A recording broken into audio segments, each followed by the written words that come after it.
Our next speaker is Ivette Alé. Please state the agenda items you'll be addressing, and if you wish to speak on general public comment, you may begin. Good morning, Supervisors. Ivette Alé from District 5 with Dignity, Empower Now, and Justice LA. I'd like to speak on agenda items 3, 6, 16, 21, 46, and general public comment. Thank you, Supervisors Hahn and Ridley Thomas, for really building on all of the motions passed by this board to reimagine public safety. Having the Sheriff's Department removed from our parks and allocating those $29 million away from the Sheriff's Department is a great first step. And like Mark Anthony Clayton-Johnson stated, we should also be reimagining public safety in our hospitals. I was disturbed by the recent shooting at Harvard UCLA Hospital by sheriff's deputies, and our folks that are most vulnerable right now with mental health needs, that are going through COVID, that are going to these hospitals for safety and care, should not be exposed to more violence. So please consider reimagining how the hospitals are imposing public safety right now. In terms of agenda item 6, thank you so much, Supervisors Kuehl and Ridley Thomas, for prioritizing access to housing during this time. Los Angeles residents, particularly our Black and Brown residents and low-income residents, have been plagued by housing insecurity for far too long. And now with COVID, these harms are being compounded. But I also urge you to go a step further and be proactive by continuing to extend the eviction moratorium and implementing a rent forgiveness program for low-income people. We have thousands of folks that are on the verge of losing their housing, that are just one paycheck away. And we really need to be proactive and not allow folks to continue being on the verge of losing their housing. For agenda item 16, I also reiterate previous comments that access to high-speed internet is a right and will be an effective public safety measure. For agenda item 21, thank you, Supervisor Solis, for standing for workers' rights. The tech industry has been exploiting our folks for far too long, and thank you. You now have 1 minute to address general public comment. Please begin. Opposing Proposition 22 is critical in this moment. And in that vein, I also ask the board to take an opposition position to Proposition 25. Again, it is another example of how tech companies are trying to exploit and profit off of working Black and Brown people. Proposition 25 would implement algorithmic-based risk assessment instruments, which have been proven to be racially biased. It would expand funding for probation, a failed county department, and increase incarceration in LA County. Please take a no position on Prop 25.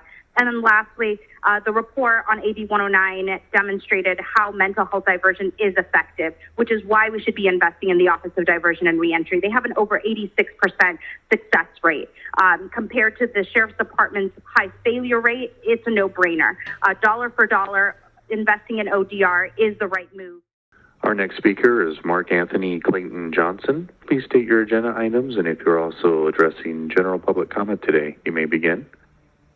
Good morning, Supervisors. Mark Anthony Clayton-Johnson from My Wellness Network and Justice LA. Agenda items 3, 46, and public comment.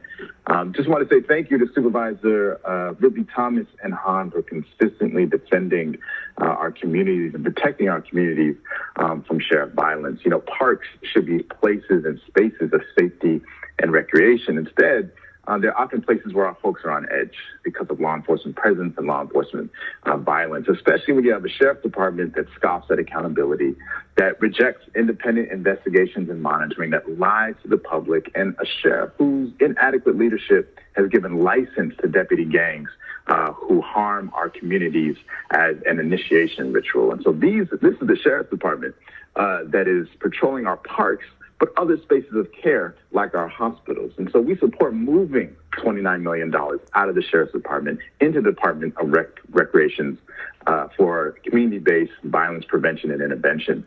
I think folks know, but people with mental health disabilities are estimated to be almost half of those shot by law enforcement.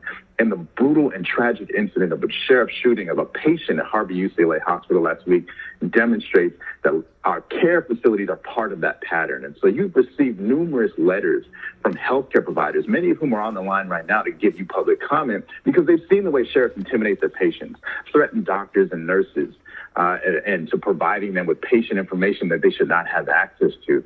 They've seen the way that even when sheriffs are designated for intervention, they often display a lack of skill and empathy that aggravates crisis within the hospital setting and undermines the highly trained and highly practiced providers who above anything are focused on saving lives. And the shooting again at Harvard UCLA demonstrates that the sheriff have a different set of priorities.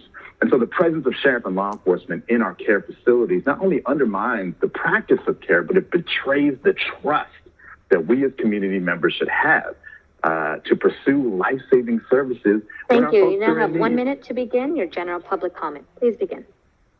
And so as long as sheriffs are present and they shape the practices and the policies of care towards an agenda of criminalization in jail rather than health in our care facilities, in our communities, we are going to fail. And so we urge you to build on ATI as you are doing, expand the conversation to include hospitals, and instead of sheriff substations and law enforcement, reallocate those dollars and invest in life-saving practices and protocols that were in place at Harvard before this happens, but were undermined by sheriff presence. Invest in systemic change that looks like budget reallocation, policy change on the hospital level to ensure that our places of care remain safe spaces for Black and brown communities. Thank you for your leadership.